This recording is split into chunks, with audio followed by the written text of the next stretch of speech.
Hey y'all, welcome back to the channel. Today, we're headed out to the orchard to talk about one of my favorite things, crisp, juicy, homegrown apples. So, grab your gardening gloves and let's get started. I can't wait to share these tips with you. Choosing the right apple variety is the first step towards a successful harvest. Think about what kind of apples you love the most. Are you a Granny Smith fan, all about that tart crunch? Or maybe a Honeycrisp person, drawn to that sweet, juicy bite? Different apple varieties thrive in different regions. Some are cold-hardy and can withstand those chilly winters, while others prefer milder climates. You'll want to choose varieties that are well-suited to your specific area. Selecting disease-resistant varieties can save you a lot of heartache down the road. And finally, consider the yield. If you're dreaming of apple pies, applesauce, and sharing your bounty with friends and neighbors, then a high-yielding variety is the way to go. Now that you've chosen your apple varieties, it's time to get our hands dirty and prepare the soil. First things first, we need to test the soil pH. The pH level tells us the soil's acidity or alkalinity, and for apple trees, the sweet spot is between 6.0 and 6.5. You can pick up a simple soil testing kit at your local garden center. Adding organic matter like compost or well-rotted manure is like giving your soil a vitamin boost. It improves drainage, adds nutrients, and creates a welcoming environment for those apple tree roots to spread out and thrive. Speaking of drainage, make sure your soil drains well. It's planting day, such an exciting time. The anticipation of seeing your hard work come to life is truly rewarding. It's like welcoming a new member to the family. Each tree has the potential to provide delicious fruit and create lasting memories. The best time to plant your apple trees is in early spring or late fall, when the weather is cooler and the ground is moist. These conditions help the young trees establish their roots more effectively. Spacing is key when it comes to planting apple trees. Proper spacing ensures that each tree has enough room to grow and access to sunlight and nutrients. For standard-sized apple trees, aim for a spacing of about 15 to 20 feet apart. This allows the trees to develop a strong structure and produce abundant fruit. If you're opting for dwarf varieties, you can space them a bit closer, around 8 to 10 feet apart. Dwarf trees are perfect for smaller spaces and still yield plenty of apples. When you're ready to plant, dig a hole that's twice as wide as the tree's root ball and just as deep. This gives the roots ample space to spread out and grow. Gently loosen the roots before placing the tree in the hole.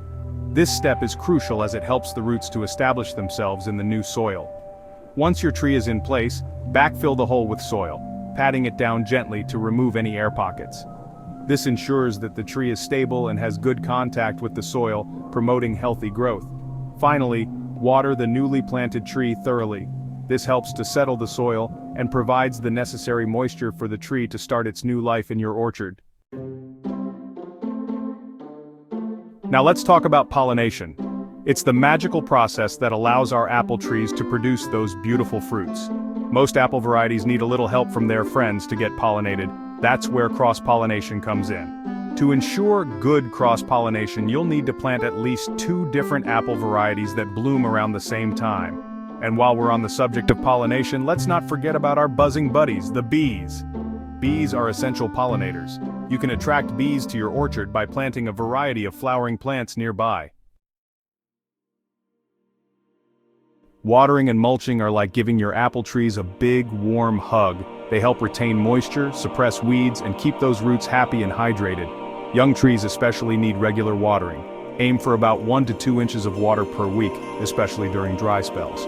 Once you've watered your trees, it's time to add a layer of mulch around the base.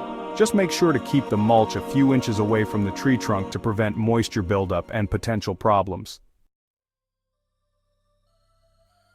Just like we need nutritious food to thrive, so do our apple trees. They rely on a steady supply of nutrients to grow robust and produce delicious, juicy apples. Fertilizing your trees provides them with the essential nutrients they need to grow strong, healthy, and produce an abundance of fruit. Without proper fertilization, trees can become weak and susceptible to diseases and pests. A balanced fertilizer, like a 10-10-10, is a great choice for apple trees.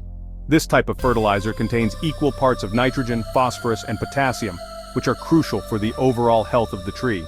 The best time to fertilize your apple trees is in early spring, just as they're starting to wake up from their winter slumber. This timing ensures that the trees have the nutrients they need for the growing season ahead. Sprinkle the fertilizer evenly around the base of the tree, extending out to the drip line, the area just below the outermost branches. This method helps the roots absorb the nutrients more effectively. One important tip to remember is to avoid over-fertilizing, especially with nitrogen. Too much nitrogen can lead to excessive leaf growth at the expense of fruit production. It's always best to err on the side of caution and follow the instructions on the fertilizer package. Over-fertilizing can harm your trees, so it's crucial to apply the right amount.